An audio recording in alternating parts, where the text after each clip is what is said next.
Welcome to your 2026 Gemini season intuitive astrology pull.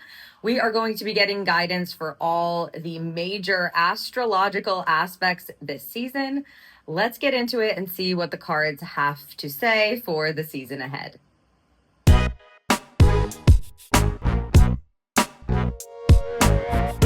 Gemini season begins this year on Wednesday, May 20th. We've got a couple of new decks to work with. Before we fully get into the shuffle and the pull, I do want to go over the pick a card option that I have available for this season. It's a bit different than I've been doing it. I've just felt called to do it in a different way. We are, as I said, using two new decks, so I'm going to show those to you first. This first deck, this Oracle card deck that we'll be using is the Soul's Journey Lesson cards. Really great. They have one word energy with an affirmation. So I like that. An affirmation included in the pull. And we are using the Field Tarot here for our tarot deck this season. There are 8 major astrological aspects that I will be pulling for this video, just to see what kind of guidance we have for those as we move through Gemini season. Air energy is upon us, the element of air. I do want to go over the pick a card. I was called to do a this or that pick a card energy for this particular season. Gemini energy does work in twos, sign of the twins, etc. And they are different readings. So we're not pulling on the same prompts for these readings. So the idea of this, or the kind of overarching theme of these readings for Gemini season, is expansion, which I like. I've got my notes here. So the first card option has to do with inspired growth and the external expansion. Here's what the card looks like. It's the Enlightenment card here. You can take a look at that.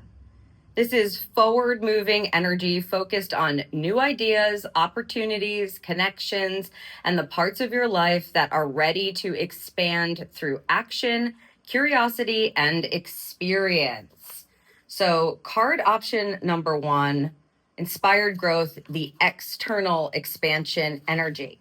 And then the second reading is about internal expansion, emotional reconnection. And this card, the Illumination card, is the major card that is connected to this pick.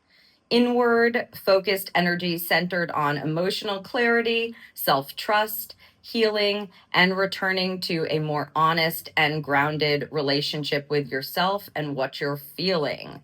So as you can tell, it's just a bit of a different vibe for the pick a card this season. You can find all the information on my website, or I'll leave a link down below. You really want to just lean into and ask yourself, when you're going to pick your card, which thing you want to work on. Are you called to work on the external expansion energy, or are you being pulled to more internal expansion and kind of vibe out which reading feels like it has the information you need? As I said, they're completely different readings with completely different prompts. It just felt right to do it this way for Gemini season. So if you're interested in that, or you'd like to take advantage of that reading, you can again head to the link down below, or head to my website and you'll find the insight and info to watch that, order that, and watch that there. Okay, let us roll the dice for the entirety of Gemini season. And we'll see what our shuffle is. It's a 6 and a 4, a 4 and a 6. That is 10 energy, endings and beginnings. 10 energy. I love it when the 10 comes with the 4 and the 6. It just feels really softer almost, just because they're even numbers, I think. So it's nice. We have a 10 energy, a 10 shuffle. This is they're saying like an evening out, which makes sense during Gemini season vibes. Also, 10s are beautiful because they have multiple meanings connected to them, right? Tens are the closure of something, something concluded. And then when you add those together, it's really like a fresh new start. So it really is like a transition energy, something culminating this season and also starting fresh simultaneously. So let me get these shuffled up and then we can begin the polls to see what the cards have to say for these particular aspects.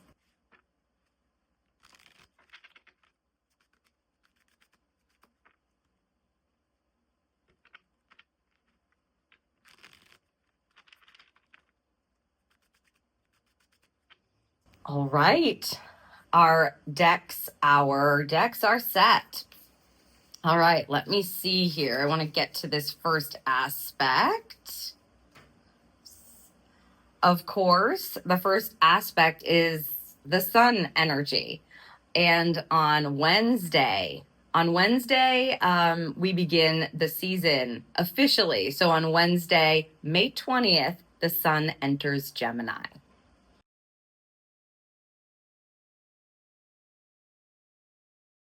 Gemini season really brings us the opportunity to explore the duality energy in our lives and, within us. There's this wonderful sense of using the element of air to learn more about ourselves or how we relate to the external world or what's going on in our relationships, So, you're really looking at the finite version of yourself, your ego, your intellect, and the infinite version of yourself and your divine self and your intuition, and how you can like bridge the gap or create a harmonious combination that really works for you. During Gemini season, hopefully we'll be getting more insight and information and guidance on how we can each do that individually. So let me read you the description from astrology.com and what they have to say about the sun moving into Gemini. It says, our thoughts are buzzing with curiosity and ideas as the sun will be in this chatty air sign. Over the next few weeks, we'll become a little more flexible, clever, and a little nosy as we want to learn about everything. Yes, exactly. It's like just being an open channel and then pulling that information in to go like, what can I do about this? What does this mean? What can I discover from this? So let's see what the cards have to give us. We've got new decks and a new vibe, new combo vibe. All right. So Sun in Gemini. The loneliness card. I know that I am never alone.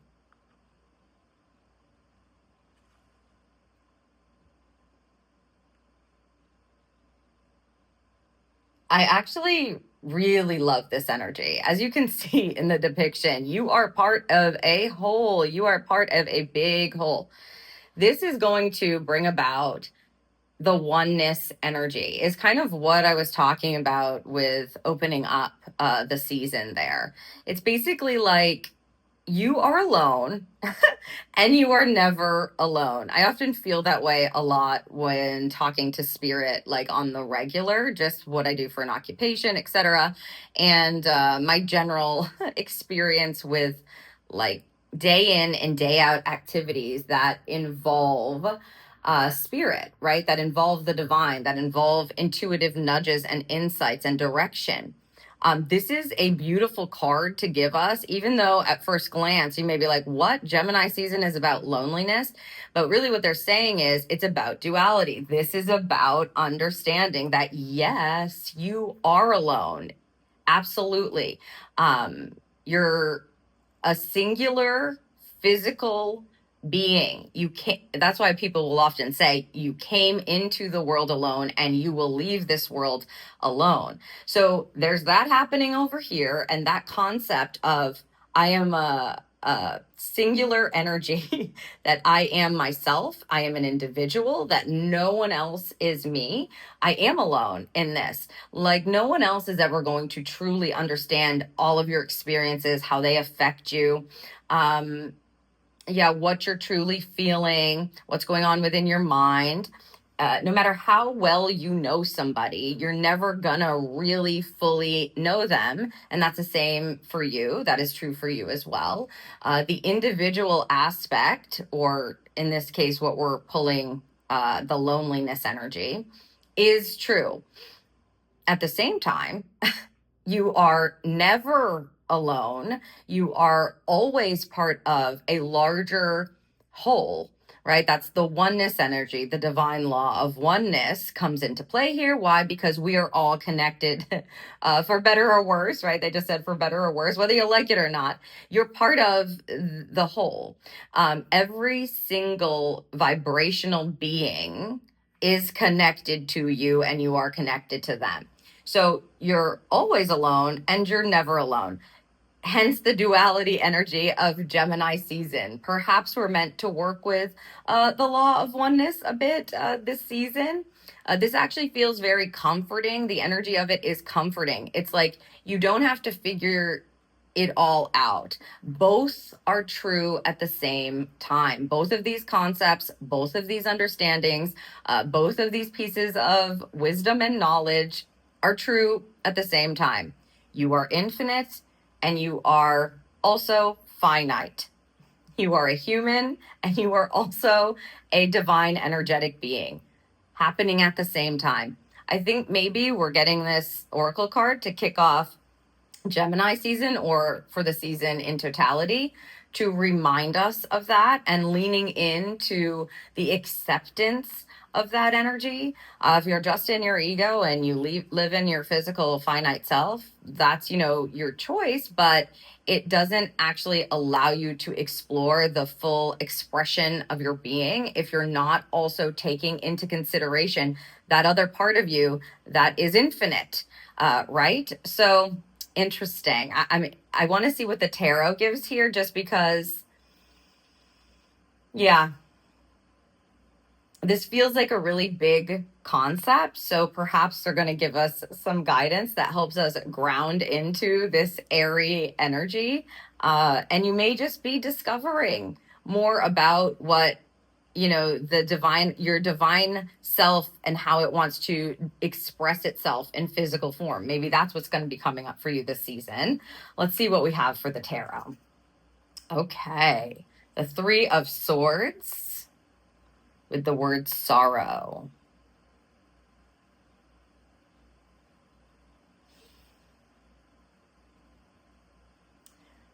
I just want to say a Three of Swords is not bad. Oftentimes this card comes up and it is not the easiest card in the tarot. I mean, for me, I often think it's like one of the most difficult cards in the entirety of the tarot deck.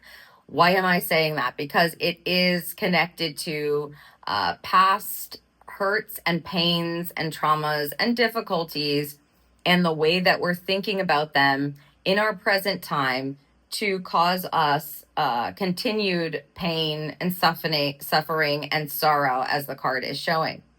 However, there is a very beautiful high expression of this card, and it looks like we're going to be working on this season.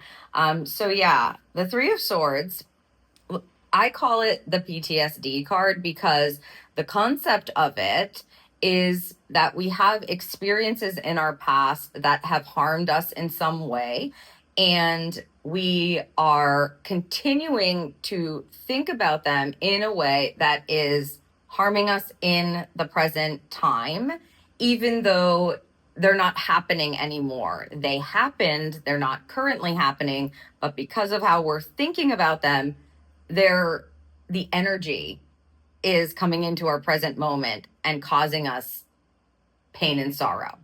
Now, the high expression of this card is shift in perspective that allows you to take like a broken heart and open it up for love again, to take a difficult experience and transmute it into something that is serving you in a way that nothing else could have served you, that's serving you well now.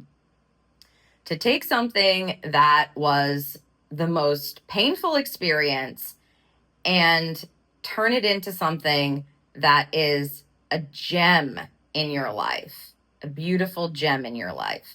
Interesting. This feels like we are going to be exploring what it feels like to understand why we've had certain experiences that were not so fun when they were happening, and how we can now connect to a divine understanding of it to serve us and help us in this moment. And that could be as simple as, now I've learned, so I don't do that anymore. Or, now I've kind of learned the lesson that I was meant to learn. And so I have the wisdom, so now I can move on. I've learned the lesson, right? We rolled a 10-1 for the season and for the shuffle. There's something that's transitioning from a closure to a new beginning. There's simultaneous energy. This coupling is pretty intense. Loneliness with the 3 of Swords. The goal for us for the entirety of the season, I mean, make this your intention, right? The goal for us is to understand that we're never alone, that there is a reason for the experiences that you have had. Otherwise, what is the point? The divine expression, the love and the joy and this very high happiness energy, we don't come here to experience sorrow and suffering for no reason. And I think that's the bigger picture of Gemini season. We may have some beautiful insights and explanations and nuggets of wisdom that we are going to take with us for the rest of our lives as we begin to look at and perceive the difficulties that we've had, or the challenges that we had, or the pains or the traumas that we've had in the past in a totally different way. The idea here is to be open to new ways of thinking about things in order to heal, so that you're not taking and pulling the pain that's connected to those past experiences into beautiful moments that you have the opportunity to have now. Also, I just want to say, like, the 3 of Swords is a wonderful card for the high expression to heal things. You kind of get to personally allow for a totally different mindset to happen around things that really were difficult or painful. So it sounds like we're doing quite a bit of healing and understanding, and the duality energy is very much present.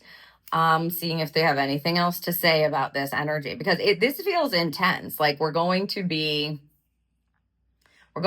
coming to consciousness around how much power our thoughts have, and understanding that we're not just singular. There also could be this resonant energy, meaning what they're saying is you may find groups of people that where you felt, I'm the only one who's going through this, or nobody's ever going to understand me, or I can't explain this to anybody, or nobody else gets what I've gone through. If you're open to this energy, that would be healing it through understanding and resonating with other people who they have not had your experience, but similar experiences where you understand energetically and intellectually. They get me, they get what I've gone through.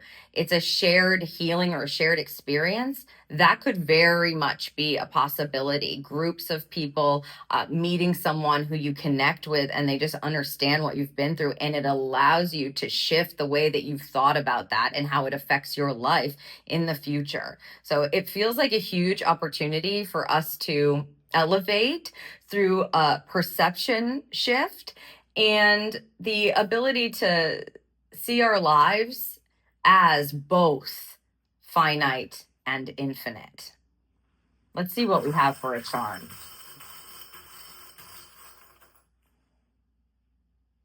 Ooh. It's a fairy with a star on a crescent moon. This is very nice. They're saying specifically, take time to contemplate. She's just sitting there. It's like, what is she dreaming about? What is she thinking about? How is she processing this? And it feels like she's giving herself time to tune in, to go like, I'm processing the thoughts that are running through my head. And at the same time, I'm processing what's going on within me about this. And at the same time, I'm allowing a larger perspective or the channel to open up, the divine perception to come in and guide me. I'm checking all of these points that are connected to me and asking, what do you have to say? Or what can I discover from this? It's like asking and being open and then allowing that space to kind of just sit on the moon and listen. So there may be quite a bit of listening that we're going to be doing this season if we are conscious. If you want to explore it and you're open to that, then yeah, there may be quite a bit of listening and just allowing and receiving, taking it in. Wow, what an interesting energy we have for Gemini season. Amazing. I hope that this serves you for the season ahead. What an amazing energy. That's all I have to say. Very interested to see what else is coming up with these aspects. On Thursday, May 28th, Ceres enters Gemini.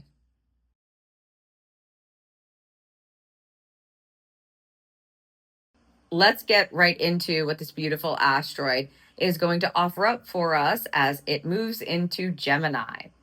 The write-up says, nurture your curious mind over the next several weeks as our minds can grow as we adapt to new situations. Use this energy to enhance your communication with others and grow your network. Absorb wisdom from others. I like this energy because it feels like a nice lead in to the season after we had the Sun in Gemini pull.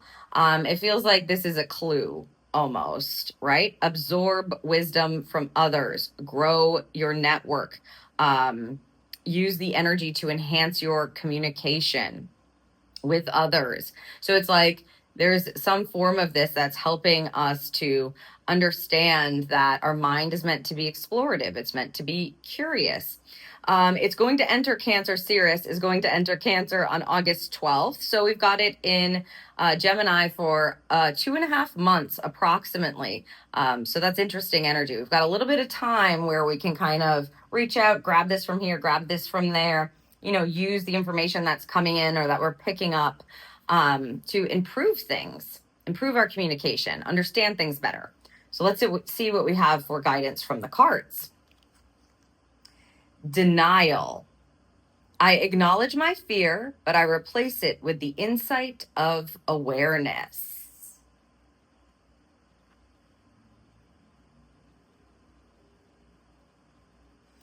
Interesting that this card is providing us with the word fear. This gives us like an arrow. It's like whatever it is that you fear, you're going to want to walk toward that with awareness.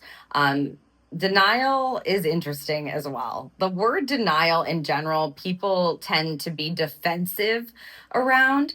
This particular deck offers up several amazing, like powerful positive words that we would consider, I'd say positive words, while also offering these kind of words that we don't necessarily connect to positivity like initially.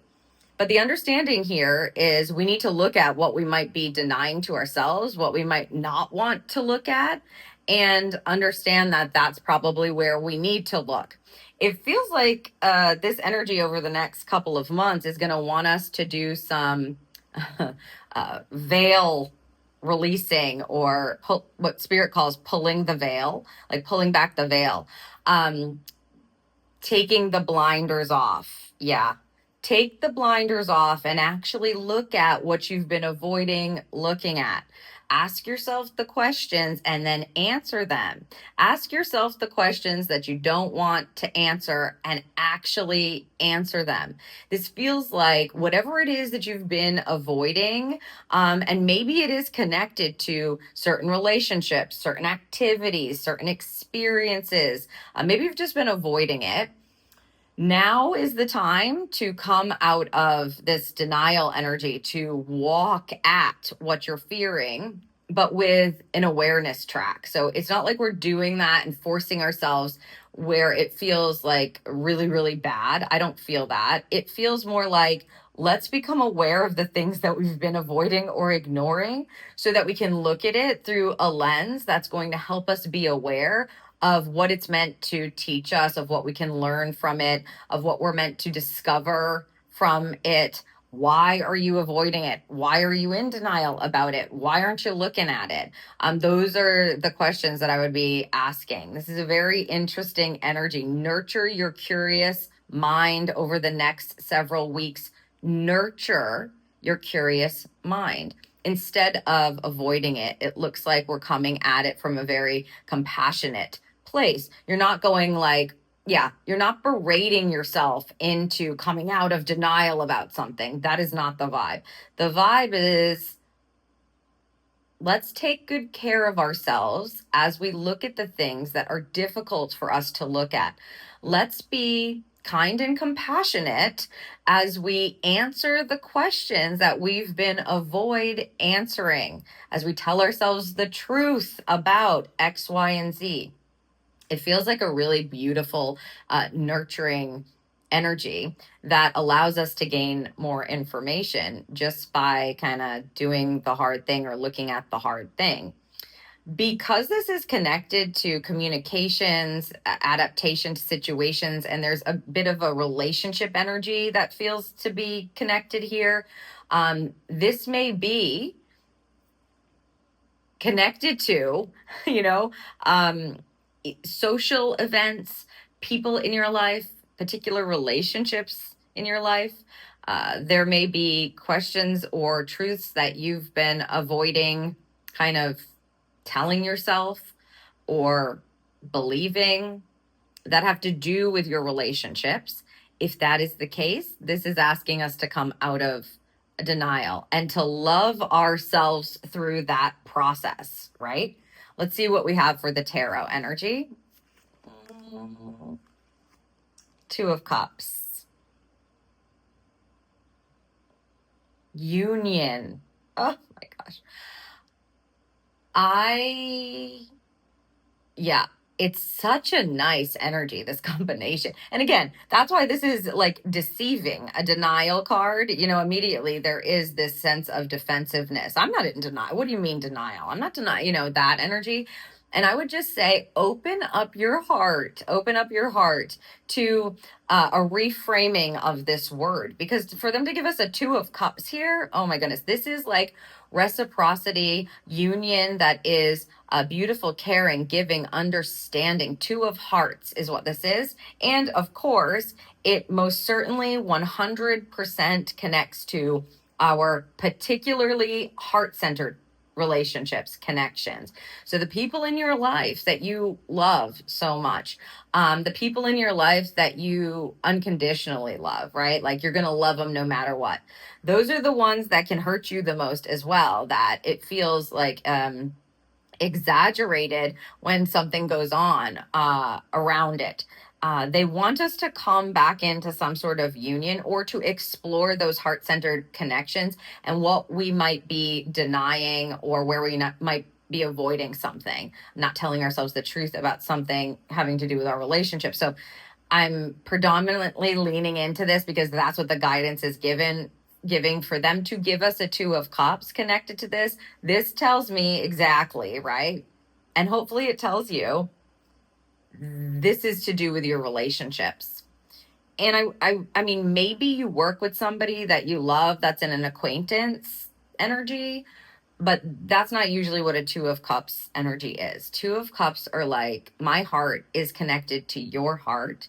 We are in this beautiful energetic union. We are passing energy back and forth between our heart centers. What's up? Like, what's going on with this connection? What am I denying to myself? What do I need to explore here? How can I come with more awareness? What am I afraid of in or with this experience or connection? How can I open my heart more? How can I come from a loving place? with this union, or as it concerns this particular union. So I think we're going to be like relationship highlighting. There's definitely a couple of other aspects that are going to be coming up to help us with that energy. But I would just say, again, connected to this particular aspect, do your best to lovingly and compassionately be nice to yourself, be kind to yourself as you're opening up those doors and beginning to be curious and exploring them. And don't be afraid to, connect with people about it, to talk to someone about it, to talk to the other person in your relationship that you're in about it, to express yourself, and then to listen, right? To listen and to be open to the reciprocity or the energy that's coming back. A 2 of Cups in high expression is when we give and take, or we share loving energy in balance. It's unconditional energy, back and forth, this beautiful heart-centered union. Let's see what we have for a charm.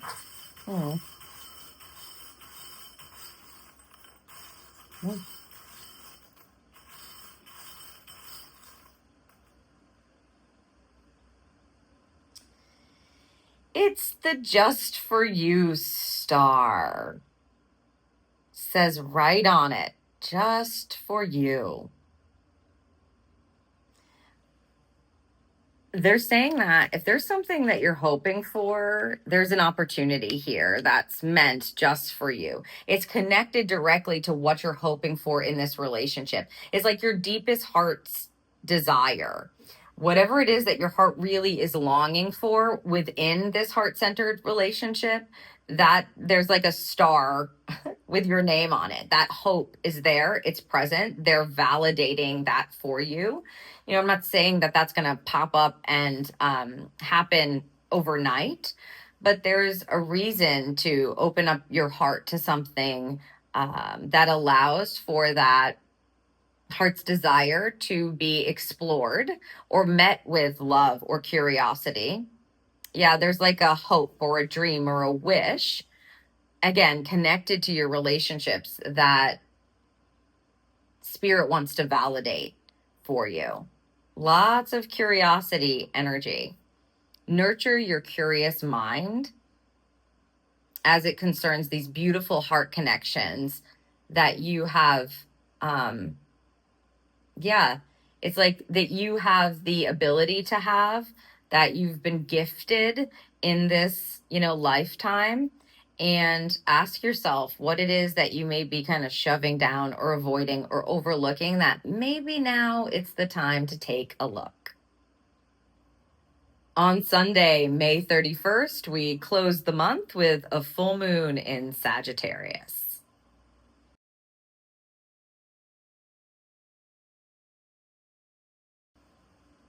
This is our second full moon for May. That makes it a blue moon. The first full moon was in Scorpio on the 1st of May to open the month. Now we've got a full fiery, intentional, forward-moving full moon in Sag to close out May for us. Very exciting energy right after we enter Gemini season. So let me read you the description so you can get an idea of what this lunation is all about.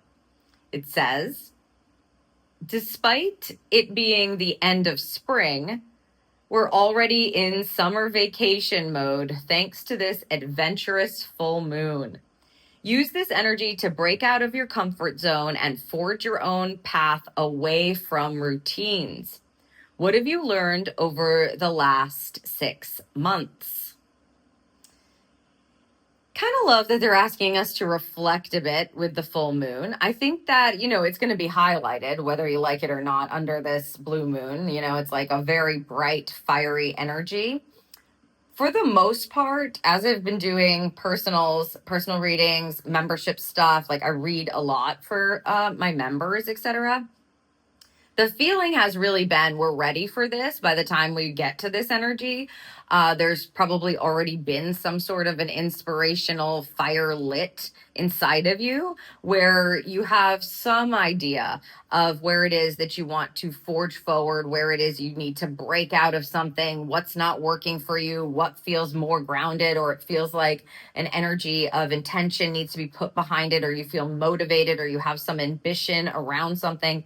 So my guess is by the time we get to this energy, we're closing out, and I keep reminding myself we've got a 10 roll, right?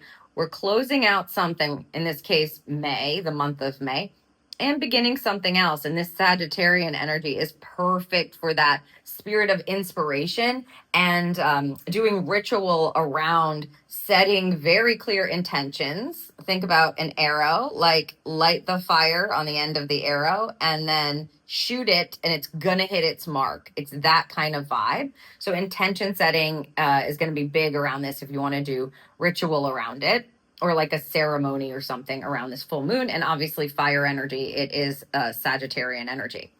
Okay, let's see what the guidance is through the cards. Guilt. I release any beliefs that no longer assist my soul's growth.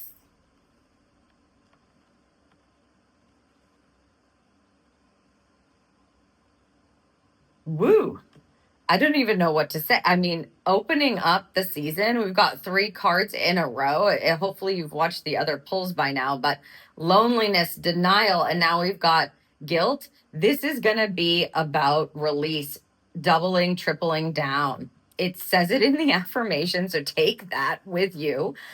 We have a full moon, a fiery full moon. Again, I would say this card is urging all of us to look at where it is that we may be carrying guilt that is either A, not ours to carry, or B, just not serving us anymore, and to burn it away, release it, if you will. I'm just going to take another look. I release any beliefs that no longer assist in my soul's growth.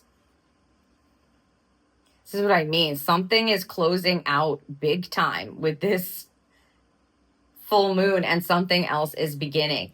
There's this call to fully detaching from things that are making you feel guilty, narratives, belief systems. This could be also very deep for some of you, ancestral lines that have been in place for your entire life and maybe beyond, okay? That have come through the ancestry, social lines that have been kind of conditioned into you that make you feel shameful or guilty. All of that is on the table for this full moon in Sag. We have the ability and the opportunity to release it with this kind of energy to be able to move forward on a totally different path with new intentions, sans guilt, right? Without the guilt, no more guilt. You don't have to adhere to those kind of lines. If it doesn't feel right, if it doesn't work for you, if it's bringing you down, you do not need to connect to that anymore. They're basically telling us to do a ritual that detaches, and that allows us to then refocus our attention on what it is that we want to intend to move forward.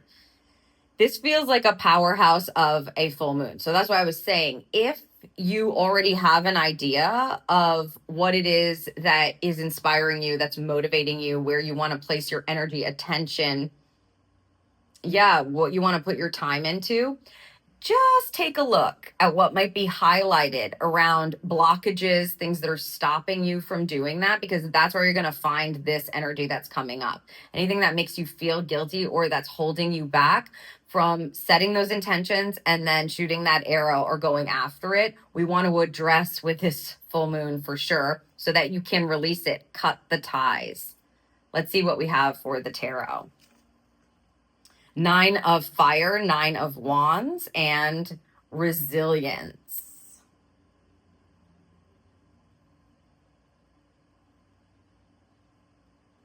Yeah. A 9 of wands is a perseverance card. This particular depiction is important, they're saying, so I'm going to take just a quick look at it again. Yes, okay, thank you. See that wand in the middle there? That's your arrow. I think things have been lining up to get us to this point, and that's what the 8 wands on the side of this one in the middle is representing. But we need to really claim that one in the middle. It's like carrying the torch. Yeah, they're saying that. This is like carrying the torch, being resilient but focused, knowing what kind of torch you want to carry or which one you want to carry. Do you want to keep continuing the torch or do you want to continue carrying the torch of guilt or not? Because I feel like we can burn that thing away. And also there's this sense of it actually giving life to a new inspiration. When we allow ourselves to release that connection or that tie, that fire now feeds what you want it to feed. It's like you have more to give to what feels in alignment for you. A 9 of Wands is a resiliency card, as you can see, but it's like it's been a challenge, or it's been a journey to get to this point, but you must carry on. It's like you've got to carry on. The question that's coming is like, how do you want to carry on? They're asking a question here too. What have you learned over the last 6 months? How do you want to carry your torch forward? How do you want to carry on? So there's some sort of a reflection that can provide us with information about how we want to move forward. And when you know what you want, usually you can explore what you don't want from that. And because we're getting the guilt card, it most likely is going to be attached to something like that. It feels like it's blocking you, stopping you, etc. You can specifically ask yourself, where is guilt coming up for me? Where do I feel ashamed? Where am I afraid? Why am I feeling guilt? Where is this coming from? And then detach in that way, or intend to detach. Do the ritual around this full moon. It's important because it just feels like we're really being guided to understand that you can't carry all the torches and not get exhausted. You can't be resilient and carry everything, right? It's too hot, it's too fiery, it's too exhausting, it's too burdensome. This 9 of Wands is wanting us to persevere and be resilient with the most aligned intention for you and for your future, and to kind of release the rest, release the other things, release what is overburdening that energy. Yeah. Okay. Let's see what we have for a charm.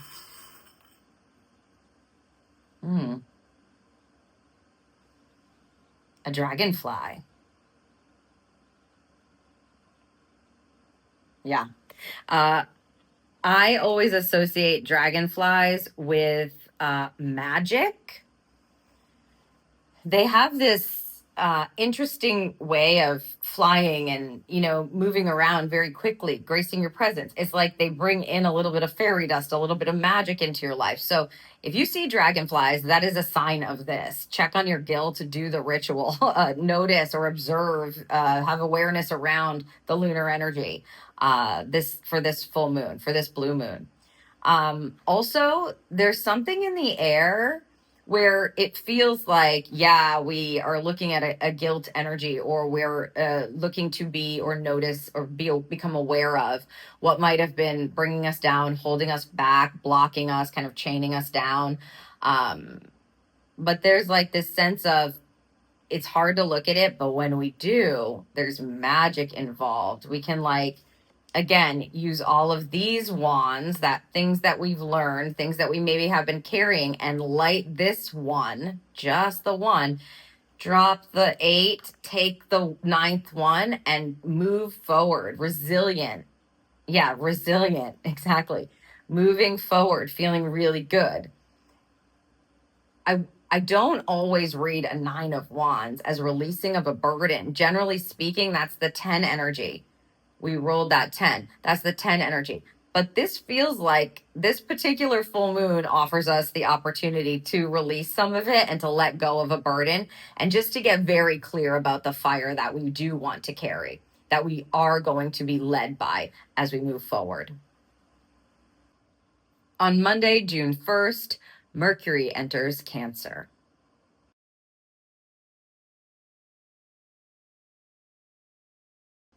Well, we don't often have the energy of Mercury in a sign for too long, but in this case, it's going to be in Cancer for a while. So we're going to have this influence moving with us, guiding us for the next several weeks. Mercury is actually going to retrograde in Cancer on June 29th. And then it's going to go direct in Cancer after that. And it's not going to move into Leo until August 9th. So we have it direct here for about 4 weeks before it goes into a Mercury retrograde. So this is a very interesting energy the planet Mercury is delivering for us here. Let me read you the description for this particular aspect that begins at the very start of June. It says, get ready for a summer deep in our feels, as the planet of communication will be in emotional Cancer for several weeks. This will be a sentimental period as our thoughts drift toward a sea of nostalgia. Consider taking time for yourself as you take care of others. You know, Cancerian energy is very nurturing, very intuitive. I would also just pay attention to the moon cycles, because Cancer is most at home in its ruling energy, which is the moon. I just feel like this is a real chance for us to have some nurturing energy throughout, basically, as we prep for the summer and throughout the beginning of the summer. I mean, again, it's not going to move itself into Leo until August 9th, beginning of August. So we've got quite a nice softness going on. Nostalgia, they're using the word nostalgia, emotions, of course, this water energy. And like the planet of communication in Cancer feels, yeah, compassionate, intuitive, feminine. It feels wonderful, nurturing, taking care of others, etc. The mothering energy. And so we've got 4 weeks of it coming direct, and then it's going to go into a Mercury retrograde to help us reflect and help us reflect on how it is the energy has been affecting us, which is also very nice. Nothing to be afraid of with the Mercury retrograde. We'll pull for that when we get there. Let's see what the cards have to say about the next 4 weeks as Mercury is in Cancer. Self-esteem. I possess gifts of the soul that benefit me and others.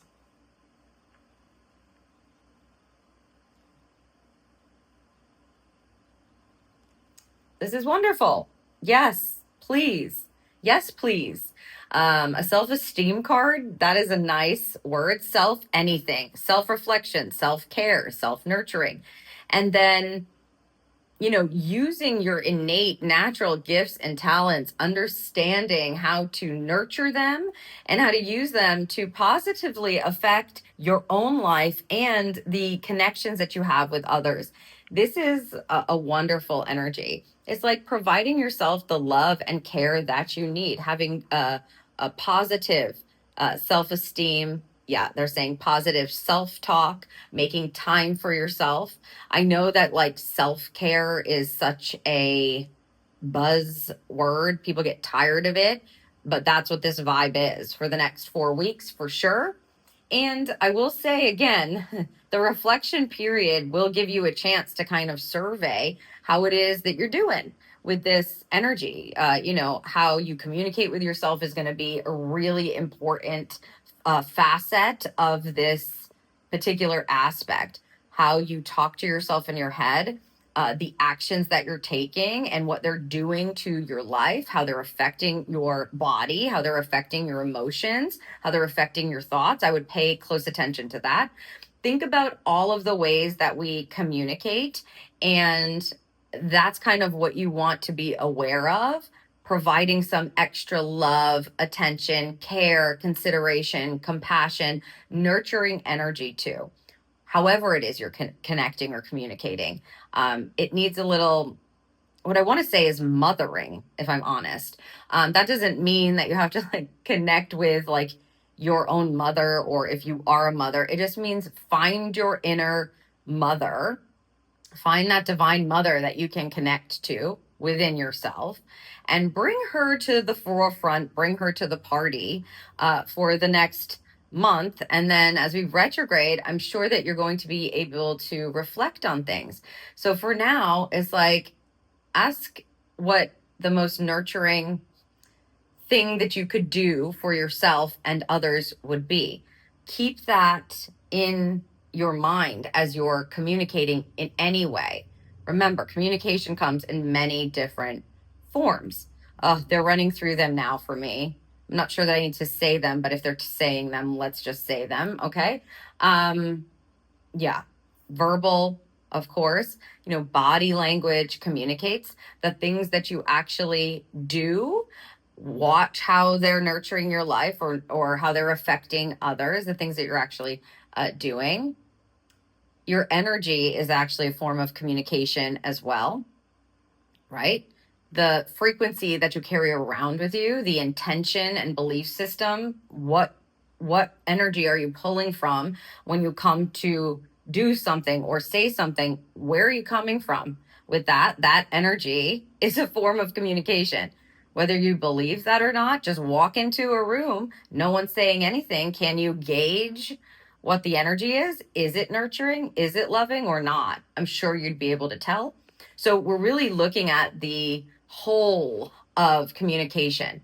The self-esteem card is going to have us building our confidence to be able to communicate with Mercury in Cancer from a much more compassionate, loving place. The fact that nostalgia is involved in this already sees us looking back and tending to things with kindness.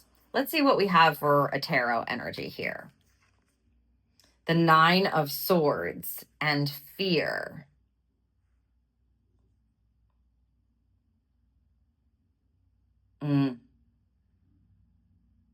This is a mental card. She has fear on this card. This is a mental card of stressing out over something. We tend to get the Nine of Swords in all of these seasonal pulls somewhere.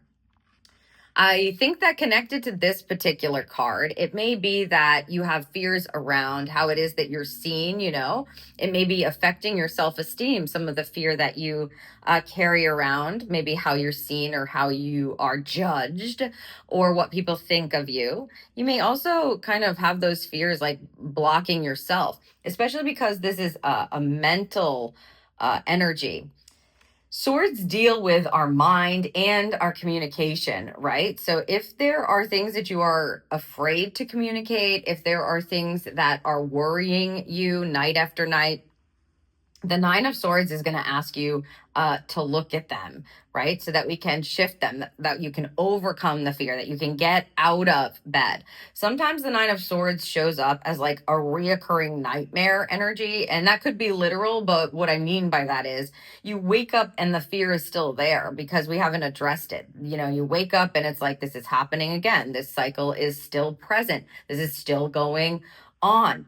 And so again, a loving and nurturing, mothering type of energy is what is going to help you relieve yourself of those thought processes, those fears, those old cycles, the things that have been stopping you or that you have maybe not been wanting to face.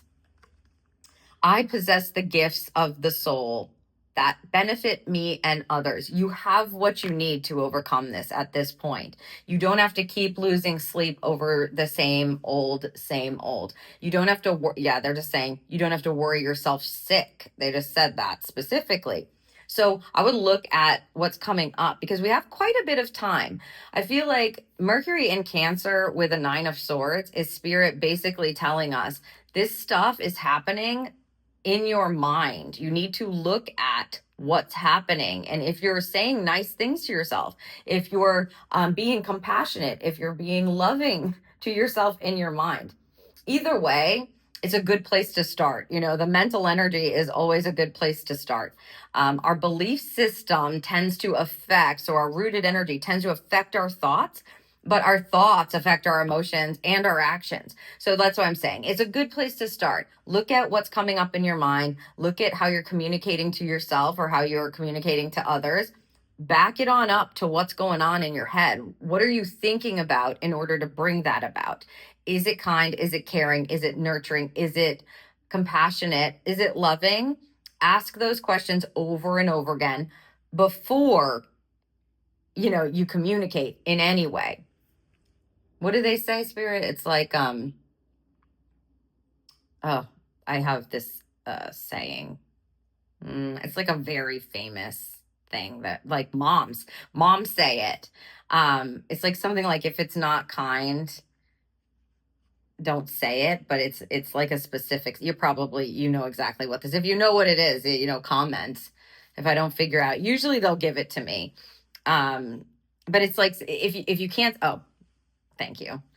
If you can't say anything nice, don't say anything at all. That's what you hear moms saying that all the time, right? Hey, if it's not something nice, then don't say it at all. Sharing kindness, sharing love, being nice to one another, helping people out, sharing a shoulder, listening to someone, having compassion, empathy for others. It just feels like this may lift some of the worries and the burdens and the stresses that we've got going on in our mind. Yeah. A little bit of kindness goes a long way. Can't say anything nice, don't say anything at all. Reflect. Okay. Let's see what we've got for a charm. Okay. We've got a feather. Very pointy feather. And of course, feathers connect to air energy. It almost looks like a little sword there. How are you using your feather energy? How are you using the air? How are you using the communication? That's what they're asking.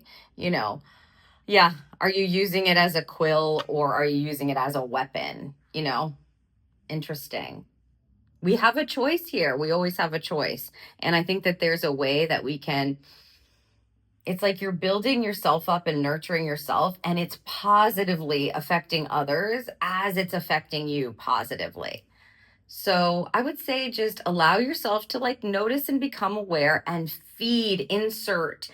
infuse kindness and love and nurturing. Ask yourself those questions. Is this kind? What is it? Is it kind? Is it necessary? Is it needed? Whatever that saying is. Ask yourself those questions as you're setting your own intentions, as you're setting motive for things, as you're going to have a conversation with someone or speak to someone, as you're about to take an action, as you are thinking about something. Ask yourself, is this nice? Very simple. Is this nice? And that's going to have a big effect on your own self-esteem. It's like noticing the beautiful, positive gifts that you have and being able to bring those out into the world. And it just feels like that kind of positivity overshadows the fear or the stresses, and it shifts the energy enough so that you're starting to sleep well, as opposed to having these nightmares or waking up to the same thing. So yeah, infuse kindness in everything. Ask yourself, is it kind? Is it nice? And communicate from that place. On Friday, June 5th, Juno retrogrades in Aquarius.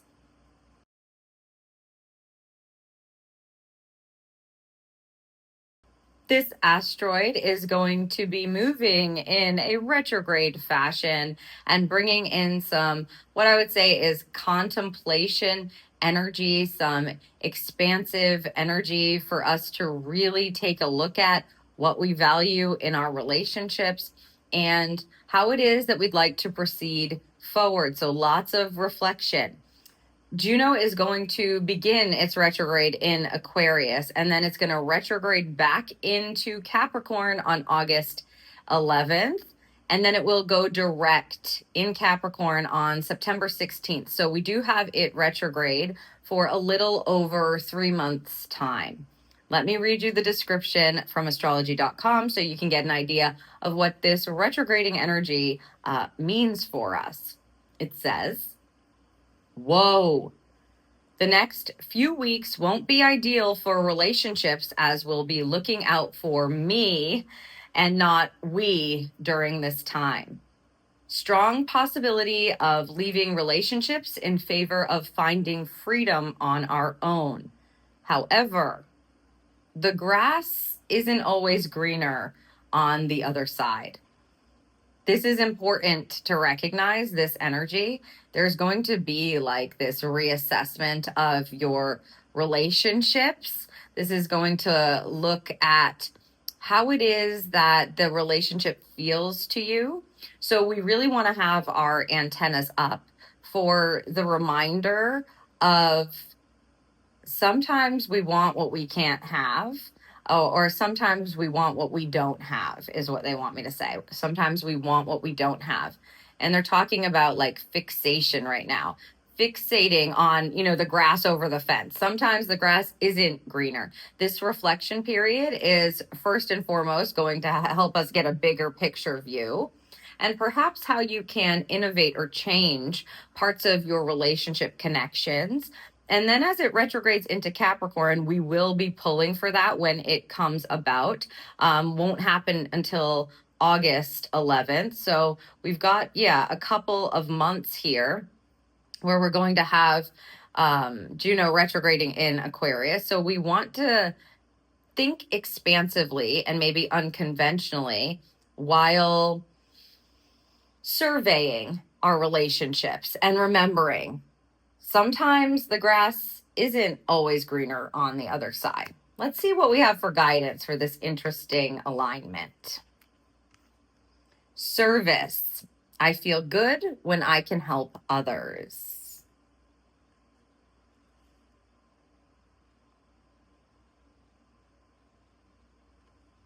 I love this energy because anytime we get any kind of service vibes from spirit, it's always going to really connect to our purposeful energy.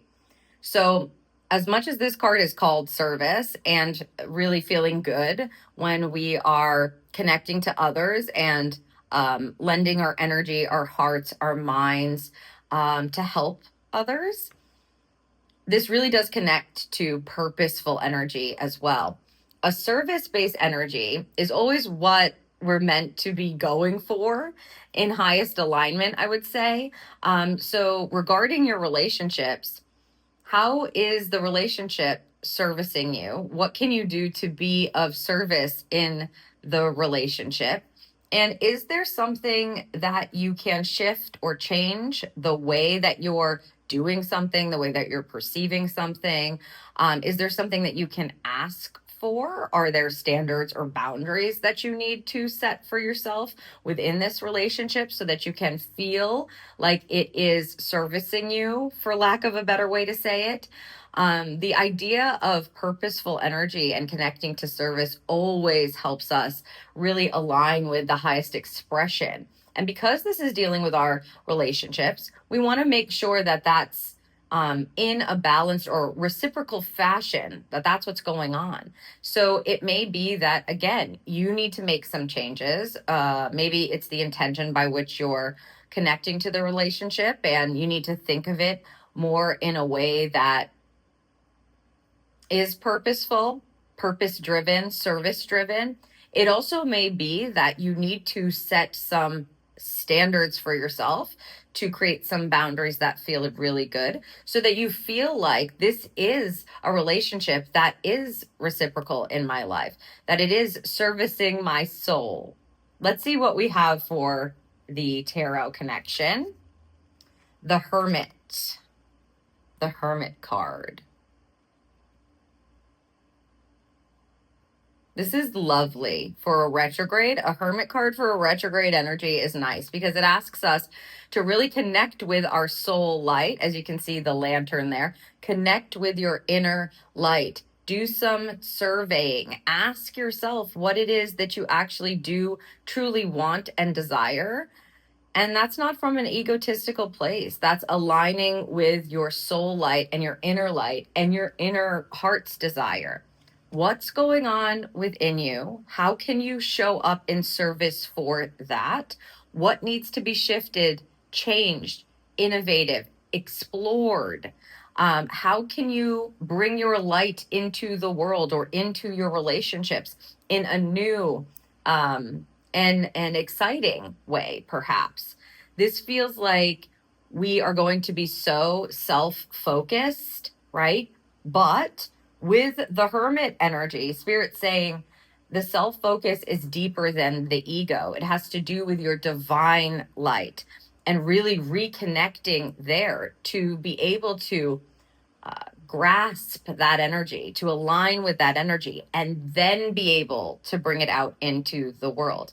If you're feeling like you're in relationship with a group of people or certain people that don't feel like they're connected to, let's say, your higher purpose or the service that you're here to do, you may need to make some changes. There may need to be, different tactics that are used, different intentions that are set, how you're showing up for it, in order to be able to come back into that high expression of service or purposeful energy. But mostly it feels like we get to have this time. Not we have to have this time, but we get to have this time to survey and assess and to look within and to reconnect so that we can better understand exactly what it is that we are giving and what we want to receive and whether or not that is happening, or maybe there are some changes that need to be made so that you can fully bring your true gifts to the relationship or to the table. Charm time. Oh. It's an airplane charm. The airplane. I'm trying to get it so you can see it well. This is a higher perspective energy. It's also a travel energy. So it may be true that there are shifts and changes that you're going to be making. You may need to free yourself from certain relationships that are not working or that are not connected or that are not aligned with your service anymore, that are not aligned with what you truly desire or what feels good to you. You may need to take a trip or get a break from or travel away from that. There's also this energy with the plane charm of a higher perspective. So I would say, that higher perspective is coming with a Hermit card from going within, from separating yourself from, let's say, the needs, the wants, the opinions, the roles, the standards, the rules and regulations, the things that you're supposed to be doing within that relationship, and actually connecting and going, what do I truly want? What do I truly feel? Where is my light most aligned? Does this serve me? Does this illuminate me? Or is it dimming my light? Reconnecting there to have a higher divine perspective for yourself and how it is that you can bring those beautiful gifts and be of service in your relationships. And then also, again, to receive the service of others. This is a very illuminating energy, it feels, and they're giving us some time to really reflect upon this so that we can be in connection and exchanging energy with people who are in the same frequency that we are in or that we are traveling to become, right? The same kind of frequency that allows us to fully bring forward our gifts into the world. So don't be afraid to take a look within and ask yourself these kinds of questions, reconnect to your light, take a break to be able to survey what's really going on inside of you and what really illuminates you, and to assess how it is that you're showing up in your relationships as well, and whether or not your light is fully being expressed. On Saturday, June 13th, Venus enters Leo.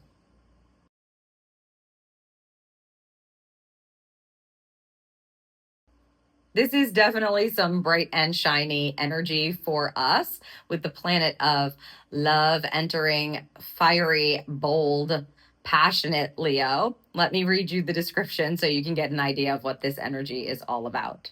It says, get ready to start summer with a bang as we soak up the start of the season with passion and excitement. The next few weeks will bring plenty of bright and bold energy as we enjoy the pleasures of life and the drama they bring. we have Venus in Leo for about 3.5 weeks. It's going to enter Virgo on July 9th. That's going to give us some like grounding energy after this bright, shiny, fiery type of energy that's coming in. However, I think that, you know, this feels very bold. Summer is not here yet. We're going to enter Cancer season, which is the start of summer, in about a week. So this feels kind of like preparation and pleasure with the bold energy, preparation for summer. So let's see what we've got for some guidance with this passionate, exciting energy that we're connecting to here. Adversity. I accept that challenges are the best way to learn. Oh.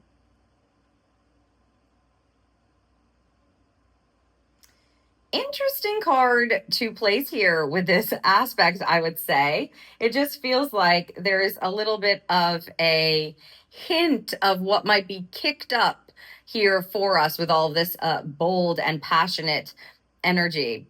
It feels like, it almost feels like work hard, play hard here. So I would say they're giving us a heads up around things that may start off as like adventurous, fiery, spotlight, energy, pleasures that turn into like, ooh, we overdid it.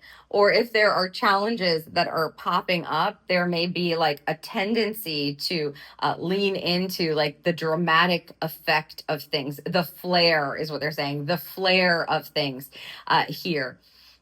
I don't feel inherently that this is like a danger or a warning. I feel more like this is spirit going, that's part of life. Adversity is part of life, and you will grow from it. It's going to teach you. You may find that it just feels like we might have a tendency to jump to being too bright, too shiny, too bold, and then we kind of have to rein it in or pull it back.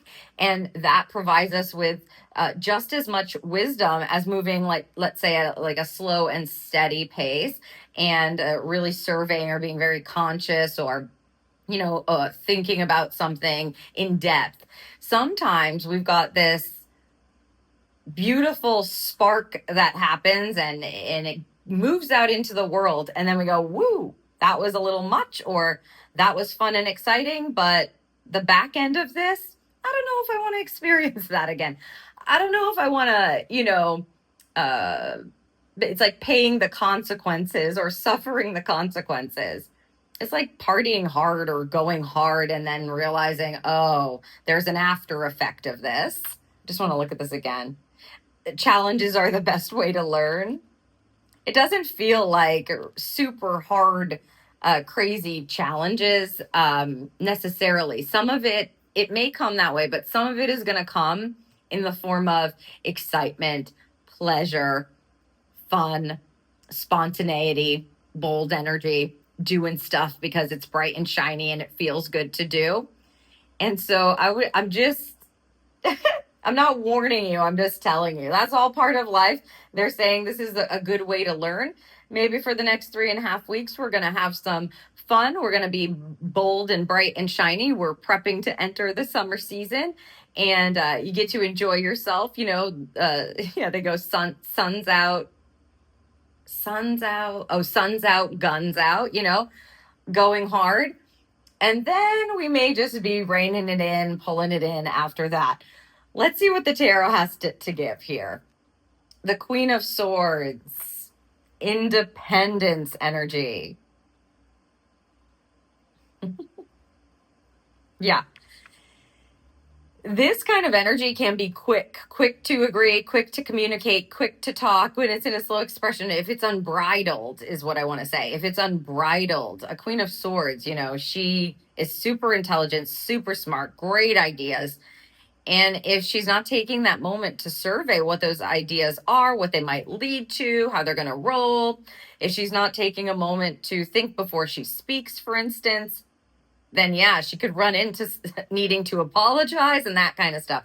So I would just, because we're getting her here, I would just be very aware of what's coming through your mind, like your filter to your mouth. I was wondering what they were going to give us here to couple the Leo energy. Like, are we going to get more fire, or are we going to get some earth energy to ground us? Here we're getting a feminine energy that's connected to the element of air. So it's like being able to use your communication, use your mind in a way that helps you to learn from challenges, the quickest and most intuitive path. And so if you find that there's no filter, you may, again, on the back, it's like putting your foot in your mouth. On the back end, you may find that you might feel like you need to apologize for something, or you spoke too quickly. You weren't thinking before you spoke, or you went ahead and started something because it was such a good idea, but you didn't stop to check in with your intuition. And now there's a challenge that you're facing as a result. So, I mean, the high expression of this is like giving yourself a beat, putting a filter between your mind and your mouth. Making sure you take those pauses. If someone's trying to invite you to things, or there are plans that are being made, taking a moment to survey, sleep on it, that kind of thing, might be helpful to help you avoid some adversity or avoid some challenges that could be pretty obvious if we just stop for a second to think about it. But like I said, this feels sort of pleasureful, playful. So yeah. Yeah. They're saying, the low expression is like you could really hurt somebody's feelings. You could overbook yourself, you might begin something and get fully into it. Maybe you're like investing in it before you researched it properly. We want to avoid all that, but like Spirit was saying, this is kind of the stuff of life. If that happens and that comes about, then, take the moment to gather in the wisdom, to breathe into it, to open your channel, to ask what to do, to ask the best way forward, see what's being communicated with you, and then go from there. Let's see what we have for a charm.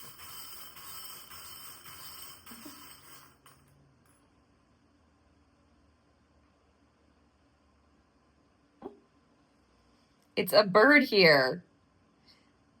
The bird actually looks quite excitable, like it's jumping.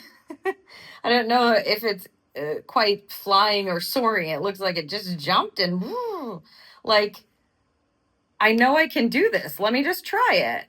And then right out of the nest, and yeah. This does feel fun. It feels like a bit of a young energy. This energy. It feels like a fool energy, or something where we didn't know quite what the outcome would be, or what the results would be, or what the consequences would be to this. And it was so exciting and it felt right. And so you went with it.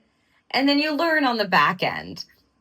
It does feel exciting. I wouldn't want you to stop yourself from doing anything that is calling you.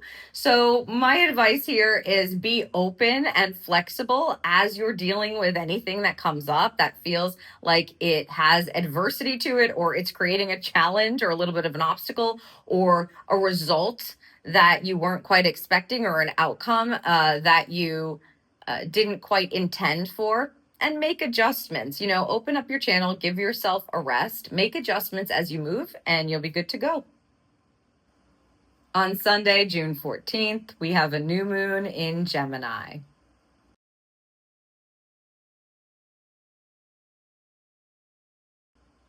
I'm really loving the energy that this new moon in Gemini is bringing forth, or going to offer up to us, especially because it's happening right around that Venus in Leo energy that we discussed. That happened yesterday. Venus moved into Leo, and it was a bit of an interesting energy. I feel like this new moon in Gemini is going to help perhaps balance that out just a bit. So let me read you the description so you know what this lunation is all about. It says, summer is almost here, but this new moon is encouraging us to jumpstart our big summer plans. Get ready to talk the talk and walk the walk as we use this mental energy to start projects, go on adventures, and hang out with friends. Have fun. So, as much as we were being guided to make sure that we took a moment to think about things, to make plans, etc., this particular new moon is leaving this open for us to be able to align with our intuition and agree to the things that we want to agree to. Have fun with the people that we truly do want to have fun with. Make plans that feel in alignment for us, that maybe we're not so confused about, or helping us to communicate with the divine and keep that channel open so that we do have some clarity about what we want to do, what we want to say yes to is what I want to say. So it's a good time to start making those summer plans, to engage in that, as well as taking a moment to make sure that it's actually what you want to be doing, right? So let's see what we have for guidance for the new moon. Honesty. I can't always expect the truth from others, but I can expect it from myself.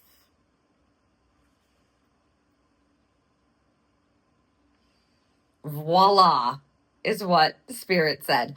Voila. Yes, the truth, right? Telling yourself the truth, being honest with yourself. So, this new moon is really going to help us avoid getting wrapped up in things that don't feel really true to us or don't feel right for us. It's going to allow us to tap into that truth within and that honesty.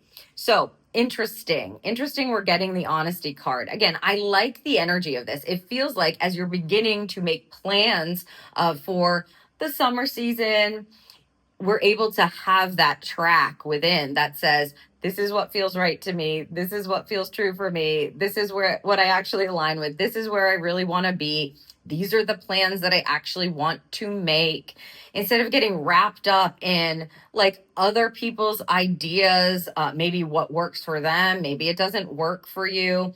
This is a call to taking this new moon energy. So the new moon, there's a void in the sky, and taking a beat, taking a moment and going, what's my truth?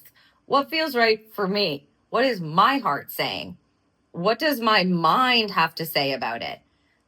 Gauging the Gemini energy to get to the truth that is right for you. Because, of course, your truth is your truth. That may not be true at all from your friend or your family member or your work acquaintance or whatever, whoever's trying to make plans. You might have two totally different views about what works, what feels good, what you want to engage in, what kind of plans you want to make. So I would say taking the moment before you make all the plans to really just tap in and go, what is my honest truth about this? How do I actually feel? What do I actually want here? Before you agree to it, it's a good heads up from Spirit. And the Gemini moon wants us to make those summer plans. They just want us to make the plans that are right for us so that we can actually enjoy the energy, enjoy the people, enjoy the plans, enjoy the schedule, enjoy, what it is you're committing to. Let's see what we have for the tarot energy. We have the universe. This is the world card in this deck. What a lovely depiction we've got going on here. The world card is the final card of the major arcana. And as you can see, we've got the symbolic core energy lined up. This is your chakra system, right? Your core energy system lined right up here with this world card and this particular illustration.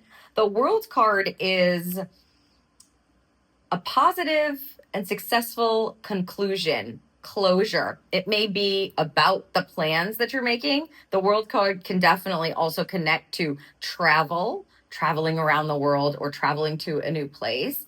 Because we have the literal depiction of alignment here, so your core energetic system right up through your crown, root to crown, they're just doubling down on hey, get into alignment with what it is that is really going on within you, What's your inner world saying about your outer world, so that you can successfully come to a conclusion about what it is that you want to do, what you'd like to involve yourself in.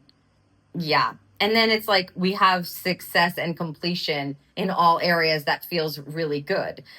So yeah, I would say make sure you're in alignment. Take a moment to kind of come back to yourself, be honest, and then you can't go wrong. You get to do what it is that you would like to do, hang out with the people you want to hang out with, and have like a nice lineup for your summer. Yeah, this feels very promising when we take that moment to be honest with ourselves. And that's why I'm saying that Venus and Leo energy, if you haven't seen that yet or you didn't watch it, you might want to go back and watch it, because there's a bit of a heads up that comes in, and this energy is connected to the new moon. We've got one aspect doing this thing, and then we've got this new moon helping us to kind of find that inner alignment and that truth within us, so that we can communicate it appropriately to have outcomes that are more closely related to what it is that we feel, or positive outcomes. Let's see what we have for a charm.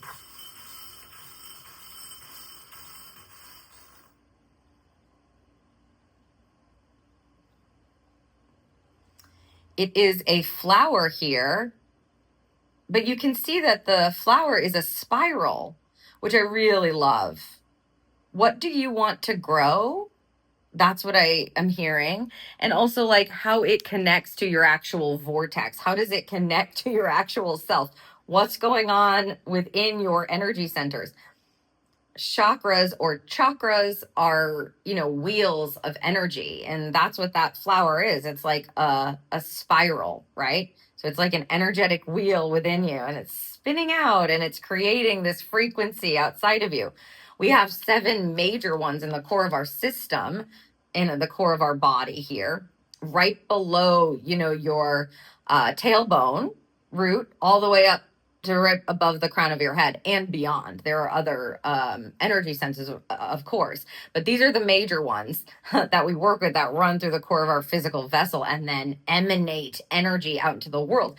They all deal with different energies in different areas of our lives, but I think it's like that flower is a spiral flower. It's an energy center. What do you want to grow? What is your energy actually telling you? Take a moment to assess that, to tune into that with this new moon in Gemini. If you feel like you want to do like a practice around this new moon or a ritual, etc., this is a communication energy. So like writing things down, being able to speak them out into the world. If you have particular affirmations, like if you're being challenged by something, someone, etc., and you have particular affirmations, mantras, or sayings that you want to be able to kind of align with or stick to, write those down, say them, speak them into your phone and listen to them. Those kind of exercises around this energy will be very helpful. The goal is to stay in alignment, check in with yourself, be honest, ask yourself what aligns for me, what's truthful for me, what do I want to grow here, and then make those beautiful aligned summer plans. On Friday, June 19th, Chiron enters Taurus.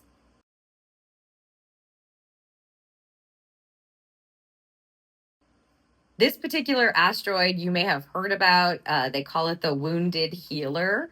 You may want to look up where the placement of your Chiron is on your own astrological chart. What we have going on here is a preview energy with Chiron entering Taurus. And that is because it's going to retrograde in Taurus on August 3rd. So we've got it direct in Taurus for about 6 weeks. And then it will retrograde, and then it's going to make the full jump into Taurus for several years in early 2027. So here's a preview of what we've got going on with the wounded healer as it moves into Taurus today on the 19th. I'm going to read you the description so you have an idea of what this is bringing in for us to survey and be aware of and take a look at. It says, it's the start of a new era as the wounded asteroid enters the determined bull.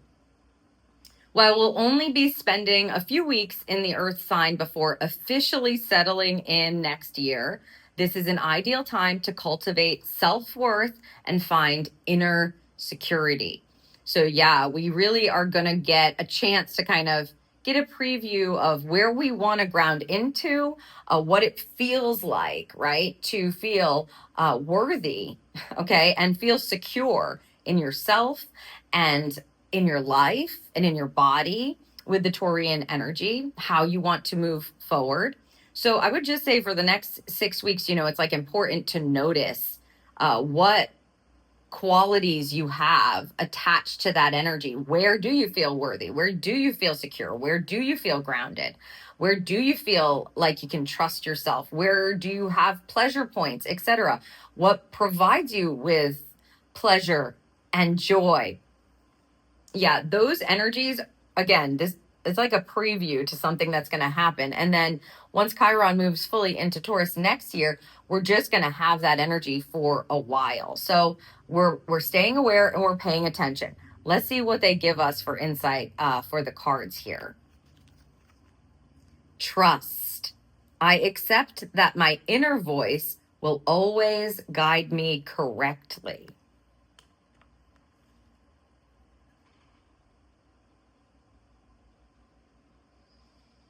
Yes, that's right. They're like, yes, exactly.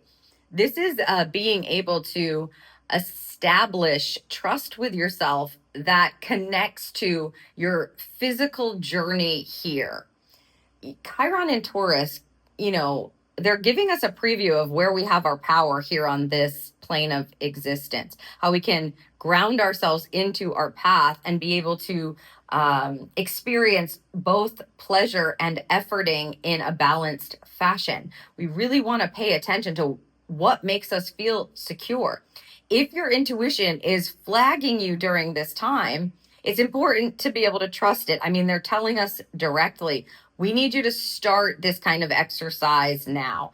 Maybe you already trust your intuition. Maybe you're already paying attention to it. As it lights up for you over the next 6 weeks, specifically connected to Chiron. And again, if you want more information for you specifically, check out where your Chiron placement is and ask about how Chiron in Taurus is going to help you heal and what kind of wound it's going to be working on for you, what you want to pay attention to.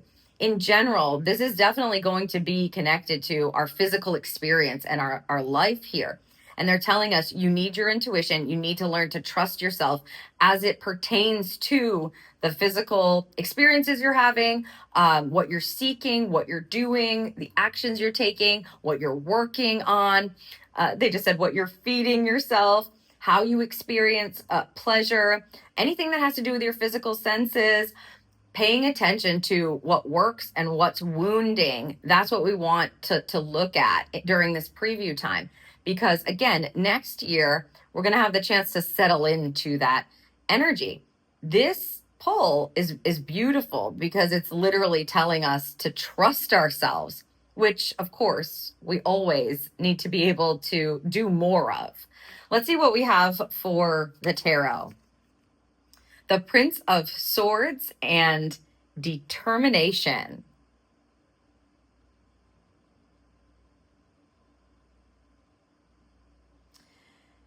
First, this is the Knight. The Prince is the Knight in this deck. So this is about, we're still in Gemini season.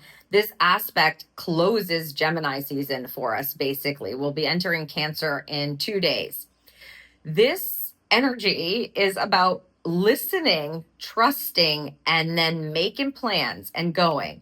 A Knight of Swords is a beautiful energy to have with this. And they're making the very quick note. She puts determination as a key word on this card. We're enters the determined bull. It's a start of a new era as the wounded asteroid enters the determined bull. There's determination is a key word that's happening over the next 6 weeks. What feels like it's connected to that energy to you? Purposeful determination. Where can you trust yourself to be determined to meet a goal, to experience something, to make a change, to make a shift, to heal a wound, to create more security in your life, to experience more pleasure. Yeah, to go after your goals and kind of trust that you're worthy of them, that you're worthy of doing that. I love that they've put this here. We're listening during this time. We may actually be getting amazing insights, being very strategic, starting to get the puzzle pieces coming together, making plans for the future. You may find, because we're getting this Knight of Swords and the Trust, that the stuff that you're working on now is going to start to come to fruition when Chiron fully enters Taurus next year.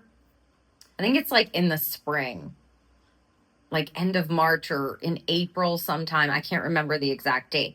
But it's like the seeds that we're planting now, the insights that you're getting, it connects to this kind of healing of these wounds that are coming up now for you to kind of survey, listen for, start trusting, start getting those intuitive hits, putting the puzzle pieces together, creating plans, working on something, or moving forward strategically on something that is going to be coming to fruition and kind of creating security, creating pleasure in 2027.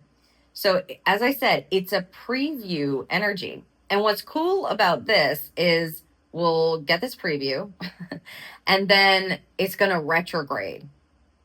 It's going to retrograde. And when it retrogrades, we get to like survey again. We get to reflect again. Does this work? How does this actually feel? What can I improve upon? What do I need to shift or change? What do I need to complete? What do I want to bring to fruition here? What do I need to prepare? So that again, as it goes fully into Taurus for years, we've got it connected. We've got it, they just said protected. Interesting. I feel like if you're open, you're going to be asking about being able to heal something that may have been going on for a while. And in this 6 weeks, you're going to be getting information about what you can put in the works or put in place to be able to do that. Very exciting energy, especially as it connects to our intuition and our evolution. Let's see what we have for a charm.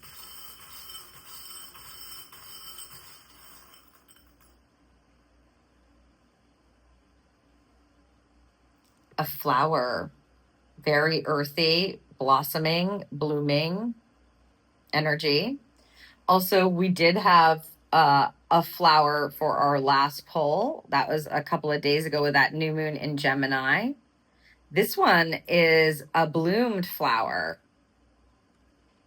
Yes, it's like, what kind of growth do you see within yourself? How have you grown? How have you healed? What do you want to water? And also, what have you already watered? Can you claim that and trust in that for yourself? Sometimes it's not about doing more, right? To be able to feel worthy. Sometimes it's about recognizing, realizing, and trusting that you were worthy all along, right? You didn't actually need to do anything. You were worthy all along, like not having to wait to feel bloomed. Like you've already bloomed. You are the flower. You know, you can trust yourself. You can trust that, and you can start making plans based on that understanding. Yeah, finding that place within, that worthy, secure place within, and then realizing, oh, like I already have this. I don't have to do anything to get this. I have it already. And then we have healing that comes off the back end of that belief system shift. And then the insights follow to help you create momentum or to create a strategy to move off that different belief system. So it's a lovely opportunity for the next several weeks for us to have those things highlighted for us and to be able to trust ourselves fully when they come in to guide us. It was my pleasure to pull for the major astro aspects this Gemini season. If you found this video helpful, feel free to leave a comment down below. If you think it might help someone else, or there are messages or insights in the video that could serve someone else or aid them, please feel free to share it with them so that they can receive the messages that they need as well. Don't forget to check out the pick a card for expansion if that's something that you're interested in, or if you're being called to that, whether it's external or internal expansion, and check out the guidance and the messages that are in those readings for you. If you haven't yet subscribed, I would really appreciate you hitting that subscribe button. That really helps me out. And thank you so much for watching.